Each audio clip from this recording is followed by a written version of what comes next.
Muy buenas chicos, bienvenidos a un vídeo más en el canal. Esta vez se va a tratar de un preguntas y respuestas. Los tres últimos vídeos fueron el de empujes, el de tracciones y el de piernas, esos blogs de entrenamiento. Habrá más, no lo dudéis, de mi sesión de density, la otra sesión de empuje, o incluso volver a repetir estas mismas sesiones pero con nuevos levantamientos, ya dado que al estar en volumen estoy consiguiendo pues mejorar la verdad que a una gran velocidad. Entonces, si os gusta este tipo de contenido también, apoyadlo, se agradece una manita arriba, comentarios y demás, y también trataré de traer otro tipo de contenidos que creo que también puede ser muy interesante y darle variedad al canal.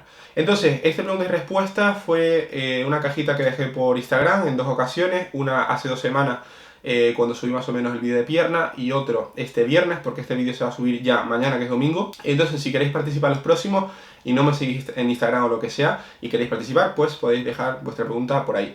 He tratado de seleccionar las más interesantes para el vídeo evidentemente y también que no sean tan personales, me refiero de cada persona porque había preguntas de peso esto, qué tengo que hacer, entonces he intentado coger preguntas que sean de interés general o que puedan aportar pues bueno, algo de valor a la gente que está viendo este vídeo.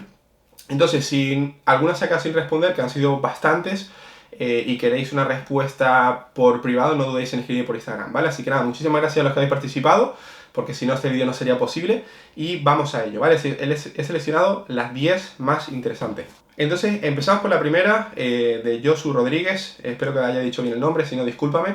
Me pregunta, ¿cuál es el mayor cambio de mentalidad que has tenido en tu carrera deportiva? Han sido dos momentos, principalmente dos puntos de inflexión.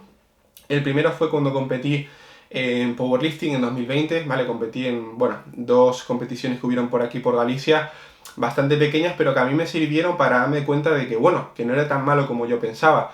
Porque sí es cierto que cuando tú llevas mucho tiempo trabajando, digamos, en la sombra, simplemente yendo al gimnasio, entrenando cada vez, queriendo ser mejor, pero sin en ningún momento demostrarlo, ¿no? Competitivamente hablando, pues cuesta tener esa autoconfianza de hasta dónde puedes llegar.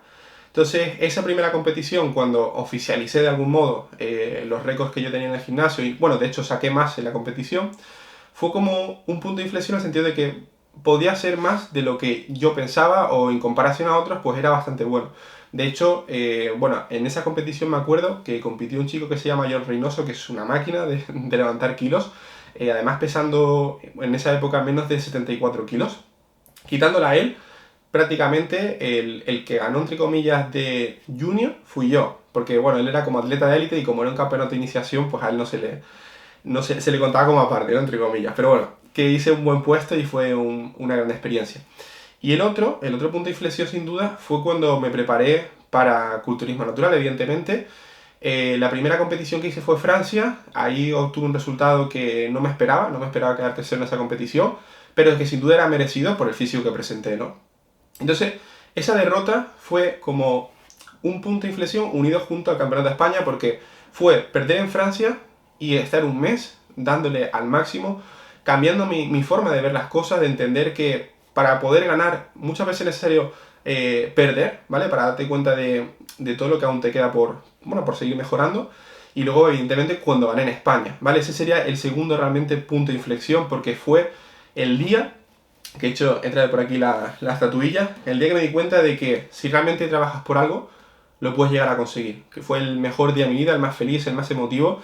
Y fue, me acuerdo que antes de que dijera mi nombre, bueno, el nombre del segundo y si iba a ganar o no, fue como mirando arriba y decir, por favor, con todo lo que he trabajado para este momento, si lo logro, ya no va a tener ninguna duda de que en este deporte, cuando se trabaja, llegan los resultados. Entonces diría que esos dos puntos, cuando te pones a prueba y realmente lo consigues, independientemente incluso del propio resultado de la competición en comparación a otros, si tú has hecho el trabajo y antes de subir a tarima estás contento con lo que has conseguido, eso realmente para todos debería ser un punto de inflexión. Entonces, muchas gracias por tu pregunta y pasamos a la siguiente.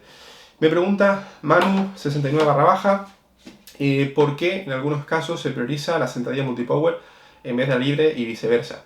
Bueno, hay que tener en cuenta que muchas personas no tienen, digamos, las palancas necesarias para realizar una sentadilla libre, ya sea por longitud del fémur, movilidad de tobillo, dorsiflexión, etc. Entonces la multipower lo que te permite es que según donde coloques los pies en el suelo, puedas conseguir una gran flexión de rodilla y por lo cual poder trabajar de manera más eficiente tus cuádriceps. Entonces, ¿cuál es mejor?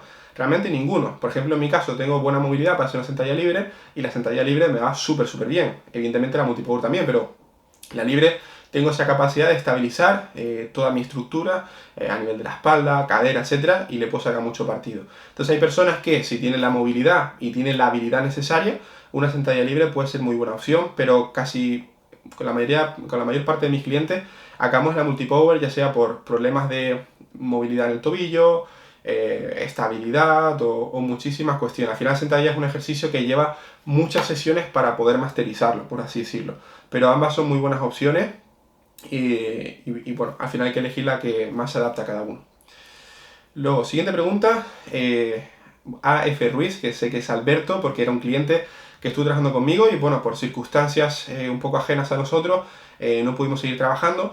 Me pregunta, ¿cómo afrontas los días en los cuales no puedes seguir tu rutina a la perfección? Y es una pregunta muy interesante, ¿vale? Porque hay que saber qué días no has seguido tu rutina por una cuestión de que tú no te la has planificado bien o por una cuestión de organización, o realmente sí que ha pasado algo que no está bajo tu control, algo externo, y bueno, pues simplemente toca adaptarse y luego pues intentar volver lo más rápido posible a hacer rutina. ¿Qué pasa? Que en la mayoría de los casos sí que está bajo nuestro control. Puedes prepararte las comidas previamente, puedes organizarte el día de manera que puedas ir a entrenar o ajustar incluso el entreno para que sea algo más corto, autorregular el volumen de entreno para poder completar la sesión. Entonces lo importante es que cuando no cumplas una parte del plan, analices por qué no la has cumplido para que no te vuelva a pasar al menos por esa misma razón, o por lo menos para que la siguiente vez sea más leve. En mi caso, por ejemplo, algo que he aprendido sobre todo este último año y medio que he estado viajando más, por el tema de las competiciones y bueno, que también quiero visitar otros países, es pues precisamente organizarse las comidas, ¿no? Las primeras veces que viajaba, cuando no era para competir, evidentemente, cuando compites sí que las comidas tienen que estar ahí porque es tu prioridad, pero cuando no compites, a veces es más fácil un poco dejarse llevar y no hacer las comidas, ¿no? Entonces es cuestión de sentarse y decir, vale, ¿por qué he fallado? ¿Qué tengo que hacer para la próxima vez? Etcétera. Para que no te vuelva a ocurrir por la misma razón, por así decirlo. Entonces simplemente es sentarse, reflexionar y bueno, sobre todo no frustrarte porque no siempre vas a poder seguir tu rutina a la perfección. A veces la vas a tener que seguir a un 80, a un 90, etcétera. Y luego, por ejemplo, en el caso de Alberto, por las circunstancias que tenía, que eran muy, digamos, variables, es cuestión de saber que no tienes el control de ellas y dentro de esas circunstancias hacerlo lo mejor posible, ¿vale? Entre eso y no hacer nada hay un gran trecho. Entonces, siguiente pregunta. Walter, otro chico que también estuvo trabajando conmigo, me pregunta, ¿qué se siente entrenar y vivir con un porcentaje de graso muy bajo? Es una pregunta muy interesante porque podemos hablar de hambre, de que hay falta de energía para entrenar, pues falta de sueño, etc. Pero sin duda para mí lo más complicado que fue el año pasado fue el tema del cansancio, ¿vale? Porque te impide hacer vida normal, te impide incluso quizás disfrutar de una película ya por la tarde, te impide hacer tu vida cotidiana, sobre todo en la segunda mitad del día. Por eso muchos atletas que van a competir tratan de entrenar al principio del día, si su trabajo se los permite, sus estudios, etcétera, y hacer pues todo al principio del día, que es cuando más energía tiene, y luego dedicar la tarde ya pues a ir bajando un poco la actividad, siempre que se pueda, evidentemente. Entonces en mi caso lo más complicado era como encontrar ese equilibrio entre en qué momento hacer mi trabajo, que era el asesoramiento online, en qué momento entrenar, en qué momento hacer los pasos, etcétera, etcétera, etcétera. ¿Vale? Entonces fue una gran experiencia cuando competí porque he aprendido cómo me tengo que organizar para próximas ocasiones, que bueno, dentro de cabe lo llevé bastante bien, pero sé que lo podía haber hecho mejor y al final eso es lo más complicado, digamos, hacer vida normal, ¿vale? Por así decirlo. ¿Qué se siente? Y vivir con un porcentaje de grasa muy bajo, pues sobre todo eso, cansancio, ¿vale? Un cansancio crónico, porque aparte se va acumulando por el déficit. Porque ahora me he dado cuenta que esta pregunta la acabo de mezclar con otra que viene a continuación, pero bueno, la retomaremos. Y sobre todo eso, cansancio crónico, irritabilidad, ¿vale? Muchas veces estás enfadado, no enfadado, sino que estás más reactivo, ¿vale? Estás más irascible, porque evidentemente quieres comer. Tienes más foco en la comida a medida que van pasando los meses. Pero en mi caso la verdad que entrenar no era lo más complicado, porque me gusta tanto entrenar que incluso en esas condiciones me acuerdo que era lo más fácil del mundo para mí. O sea, incluso entrenando al fallo, encontraba esa motivación, esa enajenación mental para poder entrenar al máximo nivel. El problema era después, cuando salía de allí y tenía que ir a hacer los pasos, eso sí que era la verdadera lucha, o tener que estar ahí para los clientes, eso sí que era lo realmente complicado. Vale, siguiente pregunta de Nicolás, Nico C. Man en Instagram. ¿Por qué la decisión de mantenerse natural? ¿Vale? Antes que nada, aclarar que yo no tengo nada en contra de la gente que utiliza sustancias químicas, ¿vale? Me da absolutamente igual, cada uno que haga lo que quiera. Sé que también hay mucha gente que no está de acuerdo con esto de que cada uno haga lo que quiera, pero bueno, yo me centro en lo que hago yo y ya está. Yo, en mi caso, me he mantenido natural y siempre voy a ser culturista natural porque me enorgullece saber que absolutamente todos los resultados únicamente dependen del entrenamiento, la alimentación y el descanso, que no hay ningún factor externo. Y ojo, y con esto no digo que las personas que utilicen química no se esfuercen, ni mucho menos. Hay gente que utiliza química y entrena a morir, come súper bien, duerme las horas que necesita, etcétera, etcétera, etcétera. Pero que haya ese factor externo, es decir, hasta qué punto mis resultados dependen de esto y no de mi esfuerzo como tal, ¿no? A mí eso la verdad que me mataría, ¿no? Subirme a una tarima y no saber si mis resultados se deben a una cosa u otra. Entonces, a mí me llena muchísimo hacerlo de esta manera porque aparte estás súper tranquilo en el sentido de que no tienes que estar preocupado tanto por tu salud, ¿vale? O sea, siendo culturista natural simplemente tienes que comer, entrenar y dormir. Aparte, viendo los físicos que se consiguen hoy en día, la verdad, o sea, es que, claro, aquí el problema entra de hasta dónde cree cada uno. Yo la verdad que creo hasta el infinito y más allá de cuánto se puede conseguir. O sea, veo físicos que creo 100% que son naturales y son físicos que mucha gente diría que utiliza. Pero eso, viendo el nivel que hay y lo que siempre se puede seguir presando, que aparte es lo bonito, ¿no? Seguir años y años y años para rascar ese 1%, 2%, 3% de progreso cada año, ¿no? Eso es lo realmente bonito. Entonces, bueno, en mi caso me he mantenido natural por eso y es algo que tengo súper decidido porque aparte va con mis principios, ¿no? Siguiente punto, Javier Gallardo, que va a competir ahora, bueno, este mes de octubre, creo que en ACN y en UNF, así que le deseo mucha suerte.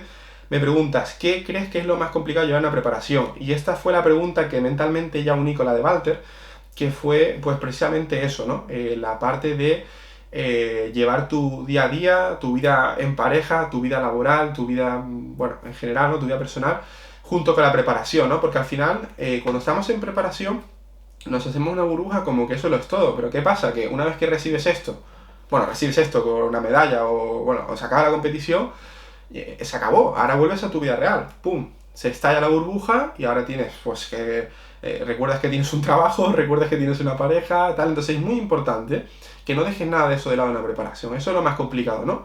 Estar lo suficientemente fuerte a nivel mental para seguir haciendo tu día a día a pesar de ese cansancio y fatiga crónica, ¿vale? Pero evidentemente también hay que hacerle entender a los demás que estamos pasando por esa situación. Una pregunta ya más relacionada con el entrenamiento, me la hace David _989774. ¿Cómo saber cuándo necesitas una descarga y cómo hacerla? Bueno, hay gente que la hace de manera predeterminada, predefinida, ¿no? Preestablecida, mejor dicho, de antemano, y gente que la hace cuando surgen varias señales de fatiga, por así decirlo. A mí esta última opción me parece la más correcta porque es al fin y al cabo cuando te hace falta, ¿no? Es decir, cuando ves que el rendimiento está bajando, por ejemplo, ya en una sesión, porque puedes tener una sesión puntual, y aún así habría que valorar, si has tenido varias sesiones malas, habría que valorar si el descanso es el que es el que tiene que ser, si estás comiendo como debes, etcétera, etcétera, etcétera.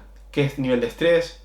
Cuando ya has descartado todas esas variables y no hay nada por lo que se pueda ver esas señales de fatiga, podría ser una señal de que hace falta una descarga, ¿vale? Ese descenso del rendimiento debido a todas sabiendo que esas variables están cuidadas. Otro punto sería, pues incluso alguna interrupción en el descanso por la noche, en el sueño, falta de agresividad en el gimnasio, incluso ligera desmotivación. Hay como varios factores, e incluso molestia, que pueden indicar que hace falta una descarga. A veces no hace falta que se cumplan todos, con que se cumpla uno o dos, va a depender, ¿no? Entonces hay que tener mucho ojo, sobre todo a nivel de cuando eres entrenador, para saber cuándo es una, como sería en inglés, ¿no? Una right call, ¿no? Es decir, una decisión correcta, porque claro, si tú tomas una descarga cuando no hay que tomarla, eso está cortando tu progreso y en cierto modo la fatiga te puedes desadaptar ligeramente. ¿Cómo hacerla? Hay muchos tipos, ¿no? Hay descargas de que reducen la intensidad, reduce el volumen de entreno, etc. Hay muchas formas, la verdad, y va a depender de qué síntomas de fatiga has tenido. A mí la que más me gusta es el que, bueno, con AJ le llamamos devolume, ¿vale? Que es reducir casi a la mitad el volumen de entreno y sobre todo, o sea, quitando las tops, haciendo las back-off, esas series a rango de repeticiones mayor. e intentando empatar esas back-off de la sesión anterior. De esa forma ya sabes que te dejas margen, porque no has hecho la top set, y en teoría entonces empatando la back-off te va a salir con margen, ¿vale? Esa es un poco la idea. Sí es verdad que cuando vuelves de la descarga te puedes sentir ligeramente desadaptado a esas cargas tan altas, en sentadilla, los presses y tal. Entonces probablemente de cara a la segunda rotación es cuando te encuentras mejor, ¿vale? Que bueno, también es muy individual. Igual vuelves y ya estás haciendo PR, eso depende. Luego, Chiqui74 me pregunta, ¿por qué trabajas con poco volumen? Y realmente, o sea, porque esto es como algo muy típico, ¿no? Es un tópico. Es un tópico de la metodología, digamos, RIR 0, que es el tema del poco volumen, que si entra el fallo fatiga, etc. No, realmente no es poco volumen. Es poco volumen cuando tú haces menos del que podrías hacer, pero es que realmente yo no puedo hacer más volumen. Yo hago todo el volumen que mi capacidad de recuperación lo permite yendo a la intensidad que voy. Entonces, realmente si te paras a mirar las sesiones, igual una sesión de empujes y tracciones, o sea, de empujes y otra de tracciones por separado, puede tener perfectamente entre 16 y 18 series en total en esa sesión, ¿vale? Y una de piernas pues puede estar entre 12, 14, etc. Sé que hay gente que incluso utiliza menos volumen de entrenamiento. En mi caso, suelo trabajar con eso, en los clientes, que bueno, tampoco me pongo a contar el volumen total, pero sé que cuando me lo he contado por curiosidad, suele caer por ahí, ¿vale? Sigues una tendencia.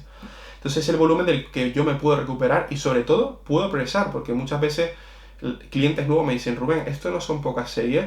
Yo le digo, pruébalo, porque primero quiero ver tu intensidad, tu nivel de ejecución. Yo lo que quiero es que aprendas a exprimir las series. De nada me sirve que hagas una más y volumen basura. Y aparte, que muchas veces incluyendo una serie más, perjudicas tu capacidad de recuperación y tu capacidad de progreso, ¿vale? Entonces no es que sea poco volumen como tal, ¿vale? Siguiente pregunta de Broomstead, como Boom, o sea, Chris Bumstead, pero Broomstead, bueno, algo raro. Barra baja. ¿Cómo llegar a grados de fuerza realmente intensos? Esta pregunta daría para, un podcast, daría para un vídeo completo hablando solo de eso, ¿no? Pero a priori diría que es una cuestión, bueno, primero de tiempo, ¿vale? Tienes que tener una buena ejecución, eso hay que darle por hecho, para poder llegar a un grado de esfuerzo intenso de verdad. Y sobre todo, concentración. Tienes que estar muy concentrado en esa serie, porque claro, no puedes llegar a un grado de esfuerzo máximo si tú has ido a esa serie tras hablar con el compañero, tras estar riéndote, no estar focus en la sesión. Tienes que estar muy concentrado para que, llegado el momento, sigas empujando al máximo en esa repetición que se dificulta o incluso es dolorosa. Y luego, pues también el objetivo que tú tengas. Si tú proyectas tu objetivo en esa serie, en mi caso, pues el llegar a los 24 y ganar, por ejemplo, de esa manera, cuando yo me enfrente a la serie y llegue ese momento de duda en el que tengo que luchar, voy a encontrar las razones necesarias por las cuales empujar a través de esa repetición, ¿vale? Entonces, son algunas de las claves: concentración y que proyectes tu objetivo, ¿ok? Y la última pregunta de Paco punto BBO, o Bo, pone, sinceramente, ¿hasta dónde crees que puedes llegar en el culturismo? Claro, decir hasta dónde puedo llegar podría quedar un poco soberbio, es como un poco, no sé, predecir el futuro. No puedo realmente decir hasta dónde puedo llegar, pero lo que sí te puedo decir es que yo voy a trabajar lo máximo posible y durante el tiempo que haga falta, como si es toda mi vida, para conseguir la tarjeta Pro de la UNF, que ese ahora mismo es mi objetivo, y luego incluso ganar un campeonato del mundo. Ese es mi objetivo, no sé si lo conseguiré, yo confío en mí, creo que lo puedo llegar a conseguir, pero bueno, tampoco puedo decir que 100% va a ocurrir, porque depende de quién compite, de si me lesiono en un futuro o no, depende de muchas cosas, pero sin duda, por lo menos desde lo que yo puedo hacer y de lo que yo tengo el control, yo voy a trabajar al máximo para que se haga realidad, y creo que tengo las condiciones, sobre todo a nivel mental, para poder hacerlo, ¿no? Porque esto podría dar a otro punto, un tema bastante interesante que me va a servir para cerrar el vídeo. Es el tema de la genética, ¿no? Muchas veces cuando vemos a una persona que tiene muy buenos resultados, pensamos que es porque tiene muy buena genética.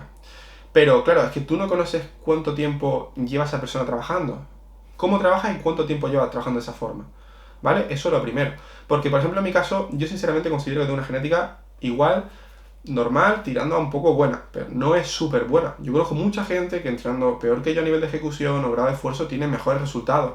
Y ojo, no lo critico porque cada uno tiene sus cualidades, pero sin duda, no creo que yo sea un ejemplo de buena genética a la hora de justificar mis resultados.